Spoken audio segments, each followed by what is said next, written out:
Assalamualaikum warahmatullahi ta'ala wabarakatuh. Tuan-tuan yang dimuliakan oleh Allah Subhanahu wa ta'ala, tajuk yang diberikan kepada saya adalah berkenaan dengan bagaimana untuk bina sistem pertahanan tubuh, sistem pertahanan keluarga bagi menghadapi wabak-wabak. Wabak-wabak lepas ni ada wabak lagi. Kalau ikut apa yang disabdakan oleh Nabi sallallahu alaihi wasallam, akhir zaman ni wabak akan datang satu persatu. Jadi saya bagi tahu macam mana kita nak prepare kehidupan kita, keluarga kita, masyarakat ni kita sayang supaya sistem pertahanan kita mantap. Apakah yang mantap? Yang mantap ni Islam. Tak ada lebih mantap daripada Islam. Tak ada. Jadi kehebatan Islam ni kita kena bawa dalam corak kehidupan kita. Bahawa kita ada sistem pertahanan yang akan apa? Yang akan mengatasi segala wabak. Di sini pendirian kita. Ni orang Islam dia punya pendirian di situ. Baik. Allah SWT telah bagi tahu pada baginda Rasulullah SAW di hujung-hujung hayat Nabi kita bahawa Islam sudah lengkap. Agama yang cukup sempurna. Boleh diamal sampai bila-bila. Jadi di sini ulama bagi tahu bahawa Islam satu agama yang bawa satu corak kehidupan yang sempurna, yang menyelesaikan masalah dunia akhirat. Apa saja musibah, Islam ada cara, jalan untuk selesai. Cara macam mana? Cara yang ditunjuki oleh kekasih Allah, Nabi Muhammad sallallahu alaihi wasallam. Maka di sini apabila kita sedang menghadapi bermacam-macam wabak dan seolah-olah macam tak boleh nak selesai, kenapa tak boleh selesai? Allah tegur kita melalui wabak ni. Apa dia teguran Allah? Kamu kena balik kepada apa yang Nabi aku bawa. Jadi tuan-tuan yang dimuliakan Allah SWT, kita telah kehilangan cinta pada Allah. Kelazatan menyebut nama Allah hilang. Kelazatan menyebut nama orang yang buat game dalam telefon lazat. Kelazatan, keindahan, ketenteraman menyebut nama Allah hilang. Sedap lagi sebut Panadol. Dalam keadaan begini tuan-tuan, Allah tak akan tolong kita. Sebab yang boleh tolong kita hanya Allah. Jadi tuan-tuan yang dimuliakan Allah Subhanahu wa taala, apa yang nak diberitahu di sini bahawa keadaan iman sangat tenat hari ini. Keadaan iman orang Islam duduk di hujung-hujung tanduk. Bila ada saja masalah, tidak lampak pada Allah, lampak terus kepada makhluk selain Allah. Yang lebih bimbang lagi, apa dia tuan-tuan? Kita lihat bahawa apa yang dianjurkan oleh mereka-mereka yang musuh dengan Islam ni, kita rasa itulah jalan penyelesaian. Ini tuan-tuan yang dimuliakan Allah SWT. Allah Ta'ala gambarkan kehebatan dia ni dalam Quran. Dalam hadis Nabi SAW, Allah rakamkan cerita-cerita Nabi. Nak bagi tahu kita siapa ni Allah. Satu ketika tuan-tuan, Nabi Ibrahim AS, dia minta dengan Allah, ya Allah, bagilah aku tambah yakin.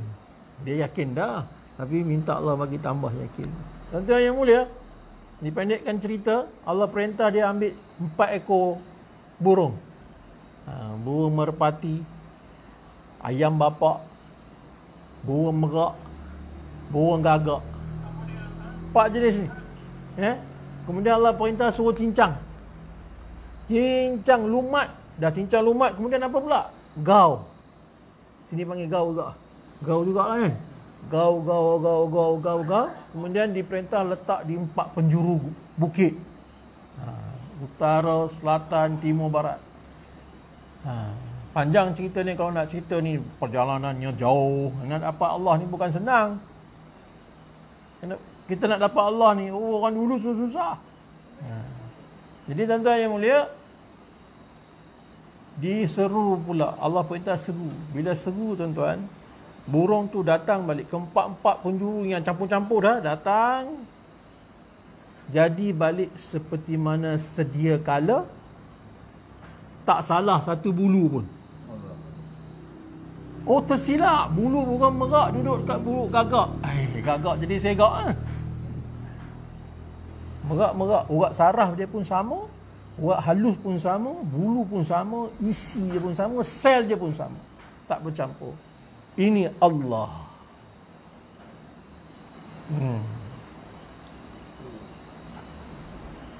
Allah gambarkan dalam Quran. Surah Ibrahim, surah Al-Baqarah ayat 261.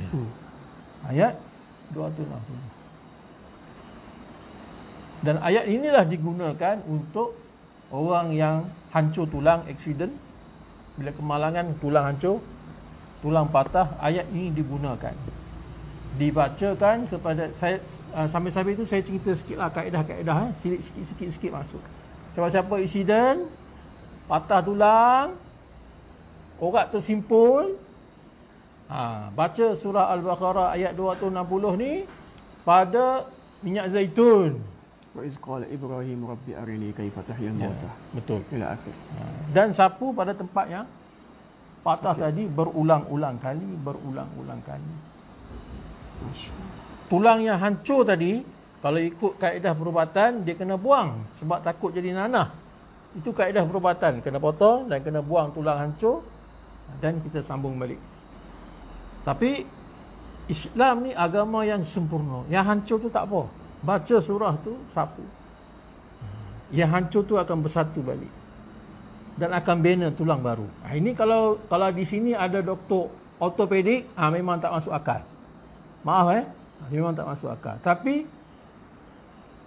burung tadi macam mana boleh satu? Yang 4 ekor tadi macam mana boleh satu? Adakah surah tu hanya untuk Nabi Ibrahim? Bukankah Allah Ta'ala bagi tahu kepada Rasulullah, Al-Quran ini boleh guna pakai rahmat, cara penyelesaian semua dah ada dalam tu sampai hari kiamat. Jadi ini surah saya guna sendiri. Anak saya hancur kaki. Kalau tuan-tuan kata, cakap je, tak. Saya buat. Dah boleh jalan, dah boleh bawa kereta, dah tunggang motor. Ini lengkap tak lengkap Islam? Allah Ta'ala gambarkan kehebatan ni. Bukan kita hebat. Masa sapu tu baca surah tu, kita kena nafikan kita tak hebat. Yang hebat adalah pencipta ayat ni. Yang hebat adalah pencipta tulang tu. Yang hebat adalah pencipta urat saraf tu. Dia yang hebat. Wahai Allah, dengan kehebatanmu, ya Allah, cantumkan balik tulang. Ini Islam. Pokoknya kena yakin pada Allah Subhanahu wa taala. Dan kisah-kisah lain banyak dalam Quran. Jadi ini pertama, immune system. Sistem pertahanan yang pertama yang kita kena usahakan. Siapa dapat sistem ni, Masya Allah, semua makhluk akan duduk bawah tapak kaki dia. Pendek kata, itu adalah apa dia? La ilaha illallah. Banyak orang cakap, tapi dalam hati tak ada apa-apa. Nombor satu punya immune system. Sistem pertahanan yang sudah hilang di kalangan orang Islam. Cari balik, ambil balik.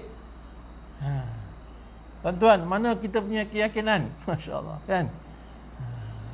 Jadi tuan-tuan yang dimuliakan oleh Allah SWT, suku yang kedua daripada kalimah syahadah tadi adalah Muhammadur Rasulullah. Apa dia tuan-tuan? Cara hidup baginda Nabi SAW. Tuan-tuan yang mulia, Ganjaran Allah Ta'ala cerita, peristiwa demi peristiwa. Isra' Mi'raj, Nabi naik. Kan? Ketika Nabi naik Mi'raj tu, naik jumpa Allah Ta'ala, malaikat Jibril datang bagi minum air. Air daripada bekas tembaga. Kenapa tak letak bekas kaca? Kenapa tak letak bekas besi? Saya rasa bekas kasturi ke? Kan? Allah boleh buat. Kenapa bekas tembaga? Tidak sia-sia apa yang Allah beri kepada Nabi SAW. Tak ada sia-sia. Tidak sia-sia. Kenapa tentang bekas tembaga? Tembaga adalah satu logam yang boleh mematikan kuman. Orang Korea buat mask. Untuk COVID, mask Korea. Dia buat mask, dalam dia ada tembaga. Kenapa? Tembaga, kalau kuman ada, kuman tak boleh duduk di tembaga. Kalau dibuat kecemasan hospital, sekarang saya tak tahulah. Kalau dulu, tempat pemegang, pemulas dibuat kecemasan tu tembaga. Kenapa? Kalau orang ada tangan dia ada kuman, dia pegang di situ, kuman tu akan mati kat situ juga. Itu sebab orang dulu-dulu masak bekas tembaga. Orang dulu-dulu minum bekas tembaga. Cereknya bekas tembaga. Kenapa? Kerana tembaga ini, kalau kita masak apa pun ada kuman, dia akan mati. Jadi, salah satu sunnah Nabi SAW untuk immune system. Hari ini kita minum air apa? Cek di rumah. Buka dalam Shopee. Beli pH solution. Satu bahan kimia dipanggil pH solution. Beli, cek air di rumah. Kalau dia punya pH bawah pada 7, tuan-tuan punya sistem imun akan rosak. Sistem pertahanan tuan-tuan akan rosak. Sistem pertahanannya akan terbina apabila pH air di rumah yang kita minum tu pH-nya 7 ke atas. Dan air zam-zam pH berapa? Air zam-zam pH-nya 8.5. Alkali. Orang Islam, dia nak buat apa-apa pun, dia kena letak sesuatu di depan dia yang mirip kepada perintah Allah, sunnah Nabi SAW. Kalau bak air, kalau kita nak letak kayu ukur, nak kaji bak air, apa kita kena letak depan? Air zam-zam. Contoh kita. Apa saja yang kita nak belajar, apa saja kita nak buat, kita kena tengok dalam Islam apa benda yang ada dalam Islam. Okey, air yang baik, zam-zam. Maka kita kena cari air yang dekat dengan zam-zam. Nak sama dengan zam-zam tak boleh. Tapi mirip-mirip nak sama dengan zam-zam. Itu air yang terbaik kalau kita nak bina sistem pertahanan tubuh kita. Ini kalau saya cakap, kat dapur semua kena tukar pakai tembaga. Periuk tembaga, kuali tembaga, semua tembaga. Tapi sekarang tembaga semua duduk dalam muzium. Ini atuk kita pakai. Ini tahun 18 punya periuk. Kat muzium ada. Ini sunnah yang saya cerita sikit-sikit. Kenapa kita punya sistem pertahanan jatuh. Tak kuat. Jadi di antara perkara yang telah kita tinggal. Kita tak sensitif tentang air. Semua air minum. Kan? Jadi sistem pertahanan kita jatuh. Jadi senang wabak, kuman akan masuk. Apalagi sunnah Nabi SAW yang hebat-hebat. Banyak tuan-tuan. Kalau cerita ni banyak. Sistem kehidupan dia tu. Sunnah Nabi SAW. Tuan-tuan, antara sistem pertahanan yang kita tak ambil berat. Apa dia tuan-tuan? Berwuduk. Berwuduk ni satu sistem. Kalau kaji tuan-tuan, Allahu Akbar. Tuan-tuan yang mulia, zaman dulu kalah. Zaman dulu tidak ada keputusan kemenangan dalam peperangan yang diketuai oleh Aus dan Lanhur yang menyerang Mesir tu. 2 kes ya, tak boleh nak menang. Tinggal kayu sugi, sas mayang tak lurus. 2 ni je, fail. Sehingga Sayyidina Umar mari hantar orang, mari cek. Betulkan balik cara ambil uduk. Dahulukan kayu sugi. Betulkan sah. Ini jangan cakap sensitif pula lah. Dah lah ni sah dah nak buat nak betul macam mana kan. Tuan-tuan fikir sendirilah. Nanti tuan-tuan suruh polis tangkap saya pula. Jadi dua benda yang tak ada dalam sembahyang mereka, Allah tak bagi kejayaan. Jadi tuan-tuan, berwuduk sekarang ni musim wabak ni tuan-tuan, Allah Ta'ala bagi kita notis.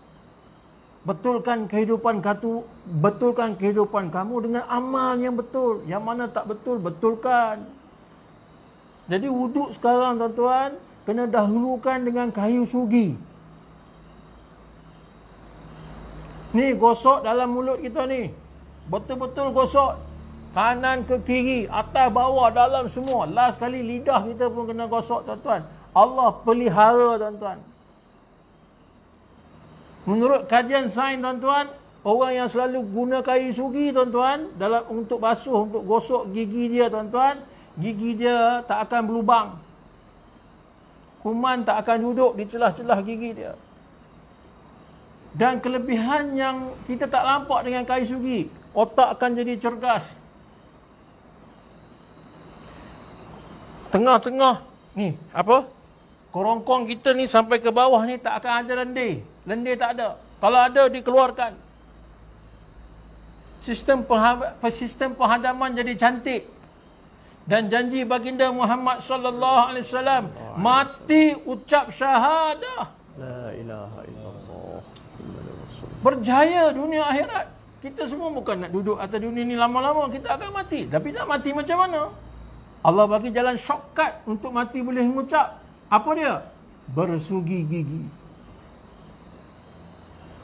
Kemudian tuan-tuan, nak kukuhkan lagi sistem pertahanan kita. Ambil wudu, air dimasukkan dalam hidung. Dan dihisap sehingga terasa di kepala. Kalau tak rasa kepala, air duduk di hidungnya. Kalau madrasah kena cek. Dia main-main budak-budak ni sikit-sikit tak naik pun. Jadi kena naik rasa di kepala. Mula-mula rasa sakit, tapi kalau dah biasa tak sakit lagi. Tuan-tuan akan lihat, kalau tuan-tuan buat istiqamah 3 hari hingga seminggu, tuan-tuan akan lihat ketulan-ketulan yang tak pernah lihat, tak pernah keluar masa ni. Dulu tak keluar pun, sekarang apa? Keluar hijau, keluar coklat. Kalau keluar coklat, ini lendir ataupun dalam otak kita atau dalam paru-paru sudah ada jangkitan kuman. Kalau kita masukkan air, keluar warna coklat. Ada kuman. Dikeluarkan melalui apa? Masukkan air dalam hidung, hisap ke kepala. Apa nama dia? Antara kesempurnaan wuduk. Itu antara kesempurnaan wuduk. Dan kalau nak buat sistem lain, masuk jarum. Sweat pun takut. Kan? Ni nak masuk jarum sampai atas ni, nak tarik lendir dalam ni. Boleh? Tak mampu. Wuduk. Masya Allah. Kumar mulut dengan sempurna. Basuh tangan dengan sempurna. Kuman-kuman wabak ni, dia dengan air pun tak boleh. Itu sebab dalam Islam ni, apa-apa sikit basuh tangan. Apa-apa sikit basuh tangan. Wuduk basuh tangan. Nak makan basuh tangan. Walaupun kita makan tangan kanan, disunahkan basuh kedua-dua belah tangan. Lepas makan basuh tangan. Banyak sanitizer dalam Islam. Wuduk saja, Masya Allah. Sempurna wuduk pun akan membina sistem pertahanan. Baru-baru ni saya duduk dengan satu tuan guru. Dalam muzakarah, dia kata orang yang sentiasa berwuduk. Maksudnya, sentiasa. Dia wuduk batal, ambil lagi wuduk. Rezekinya dipermudahkan dan diperbanyakkan. Wuduk je. Kena faham ni rezeki. Tuan-tuan jangan nampak rezeki ni ringgit Malaysia ya. Tak. Dapat isteri yang soleha, rezeki. Dapat suami yang soleh, rezeki. Dapat suami yang pandai main perasaan, rezeki. Laki ni dia tak pandai main perasaan. Kita lawak sikit apa perempuan ni dia perasaan. Dia 9 perasaan, 1 akal. Kita ni 9 tak ada perasaan. Jadi dapat suami yang boleh layan perasaan. Jangan main, isteri sayang. Ini rezeki. Sikit-sikit nak marah, sikit-sikit nak marah. Ni tak marah. Isteri buat salah. Alamak sayang. Tak marah. rezeki. Faham, kena faham rezeki. Bukan ringgit, bukan duit saja. Dapat tubuh badan yang sihat, tak kena penyakit, tak kena wabak, rezeki. Dapat anak soleh, soleha, rezeki. Dapat jiran yang baik-baik, rezeki. Allahu Akbar. Mati ucap syahadah, rezeki. Jadi rezeki ni bukan hanya duit. Orang jaga wuduk, kata ulama, rezekinya diperluaskan. InsyaAllah kita sama-sama jaga wuduk InsyaAllah. kalau boleh, putus ambil lagi. Putus ambil lagi. Tak susah. Yang susah ni syaitan. Syaitan yang bagi kita rasa susah. Baik itu, bab-bab sunnah ni. Seterusnya tuan-tuan yang dimuliakan Allah SWT, bila wuduk sempurna, kesempurnaan wuduk ni akan bawa kita khusyuk dalam apa-apa amalan yang kita nak buat. Quran ke, solat ke, zikir ke, dia akan membantu untuk kita khusyuk dalam kita punya amalan. Jadi tuan-tuan, seterusnya untuk membina sistem pertahanan, kena betulkan amalan. Tuan-tuan, rokok sujud ni sangat baik untuk paru-paru. Rokok yang betul. Rokok yang betul, yang 90 tu. Ya, rokok yang betul, pegangan yang betul, sujud yang betul, ini akan menyebabkan mana-mana kita punya paru-paru, kan paru-paru ni dia urat dia halus, mana-mana urat-urat yang tak masuk oksigen, dia akan masuk oksigen. Begitu juga dengan urat kepala. Dalam amal tu saja tuan-tuan. Orang yang ada zikir, orang yang nak ambil zikir, ada tarikat dia, ada guru dia, dia kalau duduk dengan tahiyat betul-betul dan dia habiskan apa tarikat zikir yang diberitahu oleh guru dia tuan-tuan, ini orang akan dapat sistem saraf macam besi. Maaf lah cakap. Saraf dia akan jadi macam besi. Dia orang panggil orat dawai kan. Sistem tu tuan-tuan.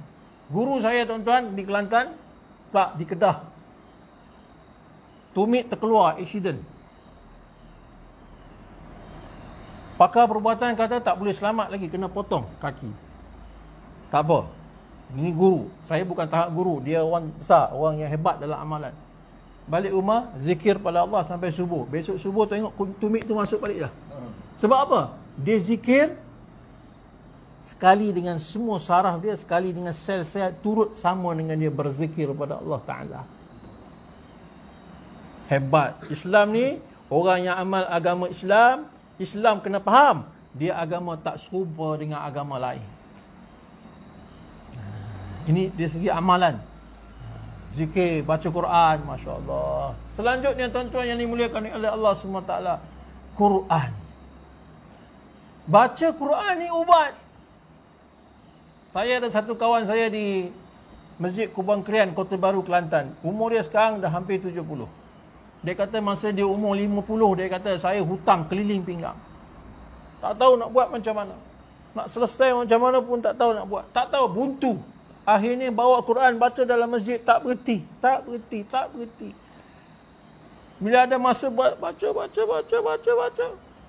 Sehari tu dia boleh habis berjus-jus, baca. Akhirnya dia kata 3 tahun saja hutang dia langsai. Habis. Siapa-siapa yang ada masalah besar, baca Quran. Saya bagi tahu tadi step-step dia.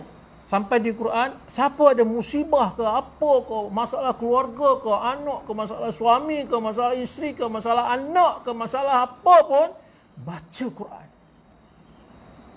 Sebab yang menyelesaikan masalah bukan kita.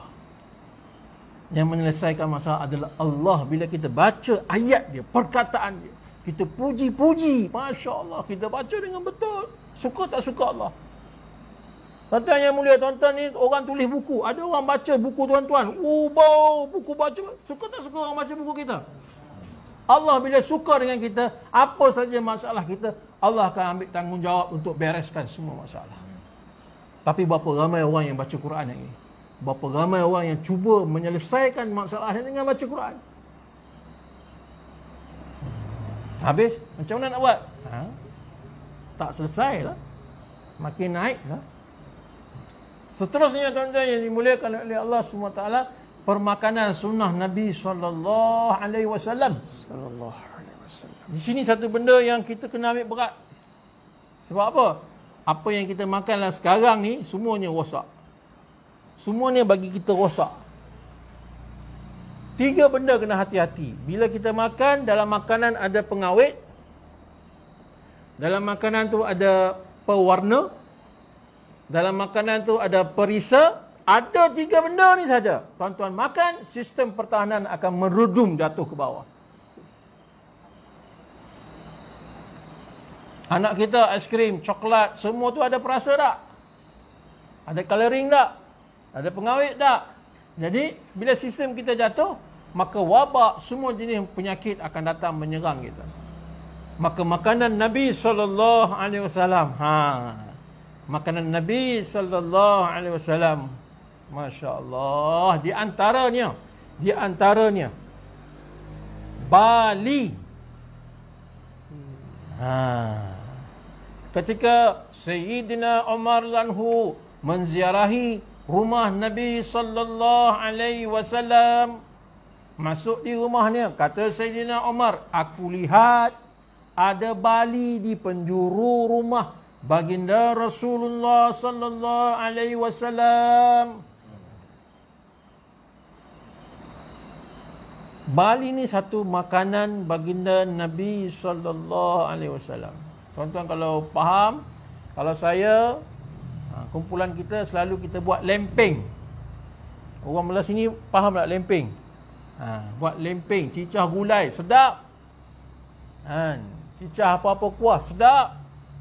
Dan makanan ini adalah makanan yang boleh menguatkan sistem pertahanan tubuh.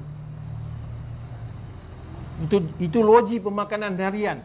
Logi pemakanan harian. Apa lagi makanan Nabi yang hebat-hebat?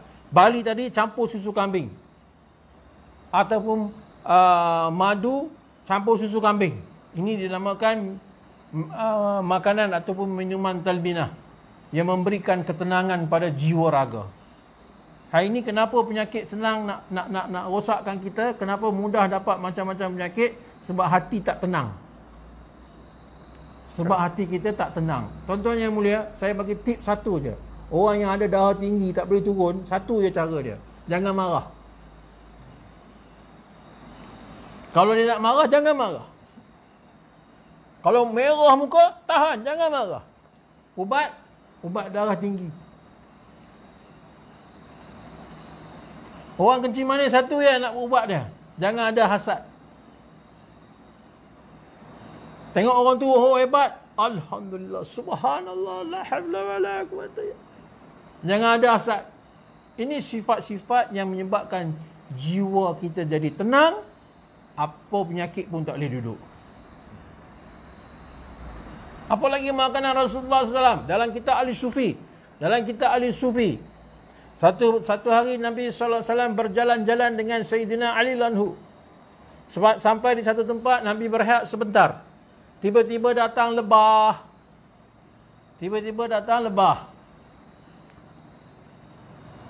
Lebah berkata, ya Rasulullah, kami nak bagi makan madu lebah. Rasulullah perintah Sayyidina Ali pergi ambil madu lebah. Pergi ambil dan beri pada Rasulullah. Rasulullah minum. Bila Rasulullah minum, Rasulullah manis, madu manis. Madu memang manis. Maka Rasulullah dengan mukjizat dia panggil lebah, tanya lebah, wahai lebah, bunga-bunga yang ada dekat sini semuanya pahit-pahit. Kenapa madu ni boleh jadi manis? Sedangkan bunga ni pahit.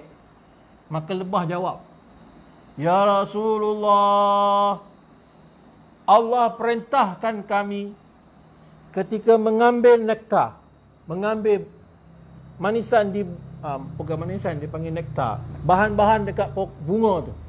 Debunga-debunga yang Allah suruh perintah ambil tu. Ketika Allah perintah kami, Allah juga perintah kami mengambilnya sambil menselawati kepadamu ya Rasulullah. Kerana selawat ni lah madu ni jadi manis. Satu makanan, satu ubatan yang ada selawat baginda Rasulullah sallallahu alaihi wasallam. Mana boleh ubat lain lawan dengan ubat ni? Cuma kita punya keyakinan tak sampai. Sebab tu makan madu tak jadi apa. Jadi di musim wabak ni tuan-tuan, nak kuatkan imun sistem kita, pagi-pagi sekali, petang sekali, satu sudu besar madu masuk dalam mulut, kemam. Kemam, bukan campur air.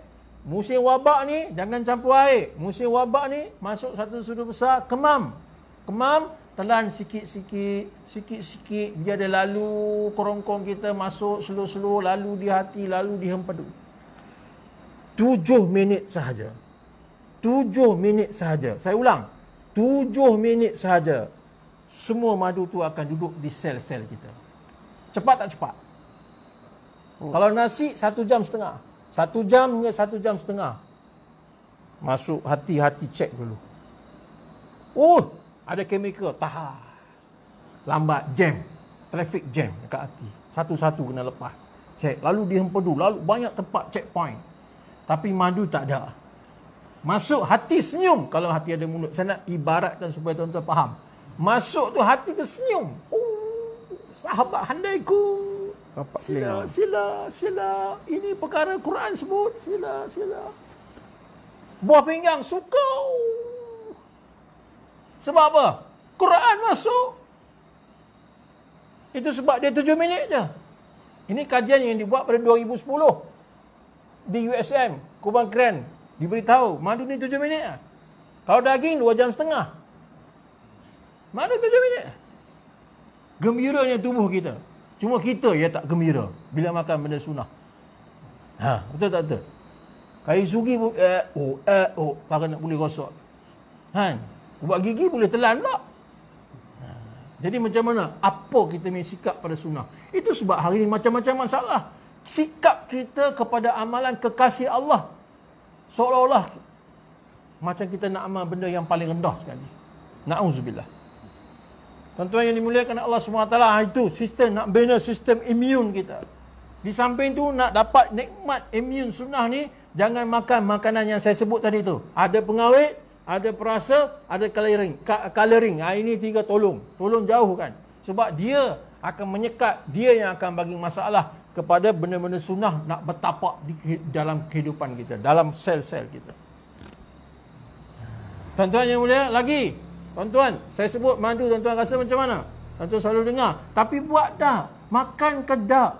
Cari yang asli ke tak? Cari yang tulen ke tak? Kita pun kata, Allah, susahlah nak cari yang tulen. Banyak yang tiruan. Sembahyang hajat 2 rakaat. Minta pada Allah, pasti Allah akan lorongkan kita dapat yang asli lagi, tulen lagi, berkualiti. Dah tak minta, Allah kata, wahai orang Islam, wahai orang beriman, minta, aku nak bagi. Jadi antara nak bina sistem, antara tadi saya sebut banyak dah, Allah, sunnah, amalan. Sekarang lepas tu Quran. Sekarang apa? Sekarang pemakanan sunnah. Habatus sauda, minyak zaitun. Cuma tuan-tuan kena belajar kaedah penggunaannya. Dan yang paling akhir, berbekam. Sekarang ni teknologi bekam ni, tuan-tuan bukan nak pakai teknologi lah. Kalau di Pakistan, di kalangan para doktor perubatan, mereka telah menggunakan kaedah bekam ni untuk merawat pesakit kanser. Sepatutnya saya ada kat sana dah. Tapi disebabkan PKP, jadi jam. Kita nak pergi belajar kaedah macam mana dia bekam tu, dia keluarkan darah kanser. Kanser tu punya darah dikeluarkan. Sebab bekam ni yang saya yakin memang boleh. Sebab apa? Bekam ni, bila kita letak saja bekam tu punya cup dekat belakang, kita tarik, tubuh ni dah tahu dah, keliling ni tubuh daripada kepala. Kalau kita bekam kat belakang, tarik saja daripada kepala sampai kaki, dah tahu dah, hei, tuan tubuh nak bekam. Ni sel-sel kita yang ada trilion-trilion sel ni berinteraksi, bercakap antara satu sama lain. Dia nak bekam, dia nak amal sunnah, dia nak buat sunnah. Okey, dulu baru bagi tahu, baru bagi baru sel ni bercakap. Tapi bila kita cabut, kita toreh. Di sini saya berkata toreh. Kita toreh saja, semua confirm dia nak bekam. Jadi semua sel yang ada daripada atas kepala sampai kaki, mari keluarkan semua kekotoran. Mari keluarkan semua kemikal yang tak guna dalam tubuh. Ni nak keluar. Dan hanya darah yang bermasalah saja yang akan dikeluarkan. Darah bersih, darah yang cantik tidak dikeluarkan. Ini sunnah Nabi SAW. Jadi tuan-tuan yang dimulia, ibu-ibu, adik-adik, kakak-kakak, abang-abang, kembalilah. Tuan-tuan kalau tak kembali kepada la ilaha illallah Muhammadur Rasulullah, apa saja masalah tak akan selesai. Tak akan selesai. Sebab apa? Dunia ni milik Allah. Langit ni milik Allah. Bila datang ujian, kata ulama, bagi orang beriman adalah teguran daripada Allah. Sebab apa? Apa teguran dia? Allah panggil kita, kembali selesaikan masalah kamu dengan kaedah yang telah ditinggalkan oleh baginda Nabi sallallahu alaihi wasallam. Jadi insya-Allah sama-sama kita dah lebih lebih isyak dah ni. Jadi yang penting, saya cakap banyak pun tak guna tuan-tuan. Yang penting sikit, tapi tuan-tuan kita semua pakat amal insya-Allah. Wallahu a'lam. Assalamualaikum warahmatullahi taala wabarakatuh. Masya-Allah, masya-Allah. Jazakumullah khairul jazak kepada Tabib Iqbal kerana sudi memberi perkongsian kepada kita hari ini. Jadi khulasah conclusion saya boleh bagi adalah, pertama, imun sistem, marilah kita sama-sama kembali betulkan akidah iman kita kepada la ilaha illallah Muhammadur Rasulullah. Keyakinan yang sempurna perlu kita tautkan hanya kepada Allah, kerana hanya Allah Subhanahu wa taala lah zat yang boleh menyihatkan kita, memelihara kita, membaiki sistem imun kita dan sebagainya. Allah Subhanahu wa taala dengan cara yang ditunjuk ajar ittiba' baginda Nabi sallallahu alaihi wasallam, di sanalah ada kejayaan. Setiap perkara yang sabit dengan sunnah Nabi sallallahu alaihi wasallam, di sana tidak sia-sia, sudah tentu ada hikmah di sebaliknya. Jadi hari ini paling tidak kita amallah dalam kehidupan kita. Imun sistem tadi, hari-hari baca Al-Quran, hari-hari kita jaga wudu, kita gosok gigi kalau boleh, kita pakai kayu sugi, kan. Kemudian kita amal sunnah dalam kehidupan dari segi madu tadi, kan. Di musim wabak ini, paling kurang 3 kali satu hari kita pakai satu sudu. Satu sudu ke 2 sudu besar? Satu sudu besar, plastik kalau boleh. Kita makan, kita kemam, kan. Lepas tu boleh bilang dengan air atas. Tak, kebiar macam tu je. Telan slow-slow, telan perlahan-lahan. Telan perlahan-lahan 3 kali satu hari, pagi, lepas asar dan sebelum tidur. 3 hari. Kalau ada minyak zaitun, berapa sudu? 2 sudu besar. 2 sudu besar. Boleh sekaligus terus? Boleh. 2 sudu besar minyak zaitun. Dan kalau batu soda yang spray tu, lebih baik 11 kali. 11 kali spray dalam mulut kita untuk memberi imun sistem yang diajar oleh Nabi Muhammad sallallahu alaihi wasallam. Mudah-mudahan dengan keberkatan sunnah ini Allah Taala pelihara kita, Allah kuatkan sistem imun kita, dan seterusnya Allah Taala hifazah kita, keluarga kita, seluruh umat daripada kena penyakit yang berjangkit ini. Wa akhiru da'wana alhamdulillahi rabbil alamin. Ada orang tanya, betul tak, boleh tak madu tu memang betul ke tak boleh guna sudu besi? Okey, jawab spontan. Sudu besi ni ada charge, ada positif negatif ion dia. Madu pun ada charge. Jadi kalau kita makan madu dengan sudu besi, boleh tak salah, tapi akan mengurangkan sedikit khasiat kelebihan dia. Jadi bagus guna selain daripada besi, kayu, kaca, seramik yang lain boleh, insya-Allah. Insya-Allah. Kita tak ada masa yang panjang untuk soal jawab, jadi kita doa dan kita nak sembahyang isyak. Bismillahirrahmanirrahim. Allahumma lakal hamdu kama anta ahluh. Fashalli ala sayidina Muhammadin kama anta ahluh. وفعل بنا ما أنت أهله فإنك أنت أهل التقوى وأهل المغفرة. اللهم أوصل وبلغ ثواب ما قرأنا ونور ما تلونا بعد القبول عنا هدية واصلة منا إلى طبيب قلوبنا وقرة أعيننا وشفيع ذنوبنا سيدنا مولانا محمد وعلى آله وصحبه وبارك وسلم. ثم إلى جميع إخواني من النبيين والمرسلين صلوات الله وسلامه عليهم أجمعين وإلى آل كل وصاحب كل رضي الله تعالى عنهم أجمعين.